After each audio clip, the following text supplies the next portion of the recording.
Période secondaire, la Terre fertile en vie et en transformation. Kardec explique qu'après la phase initiale et les périodes de transition, la Terre est entrée dans une ère de grande stabilité et de fécondité. La période secondaire, connue par la science sous le nom d'ère mésozoïque. Ce fut l'époque des forêts primitives, des océans vastes et chauds, et de la prolifération de formes de vie de plus en plus complexes.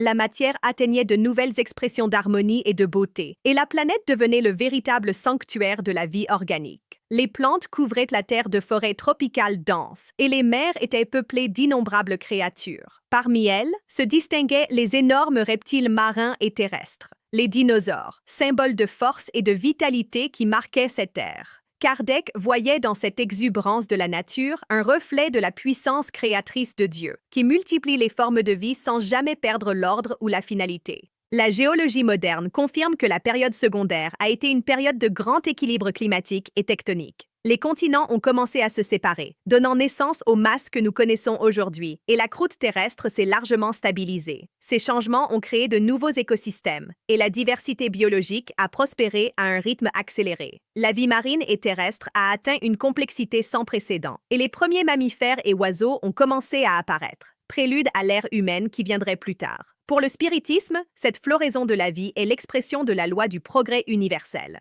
Les esprits qui avaient déjà traversé des phases inférieures trouvaient désormais des corps plus aptes à des manifestations complexes, ce qui leur permettait de développer l'intelligence et l'instinct. L'évolution biologique, vue sous le regard spirituel, est l'instrument de l'amélioration morale et intellectuelle de l'esprit incarné. La paléontologie moderne montre que, tout au long de cette période, il y a également eu de grandes extinctions, qui ont ouvert la voie à de nouvelles formes de vie. Ces destructions apparentes ne sont ni des punitions ni des hasards, mais des moments de régénération cosmique, où la nature se réorganise pour de nouvelles expressions de la vie.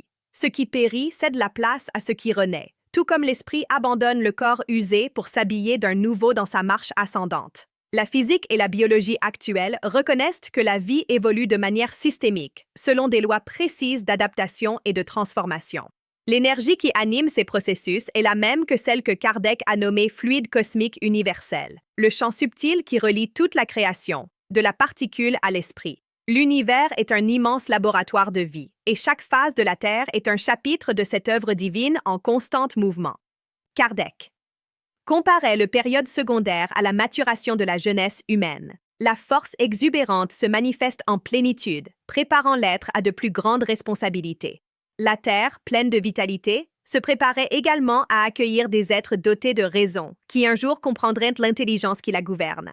L'astrobiologie contemporaine renforce cette pensée, montrant que les mêmes lois chimiques et physiques qui ont généré la vie sur Terre agissent dans d'autres mondes. Cela confirme la vision kardécienne de la pluralité des mondes habités et de la continuité de la création partout. Le période secondaire, donc, est le symbole du triomphe de la vie sur l'inertie, de la lumière sur le chaos, et de la sagesse divine se manifestant dans l'exubérance de la nature. Chaque plante, chaque animal et chaque montagne de cette époque ont été un instrument de l'évolution spirituelle et matérielle de la planète.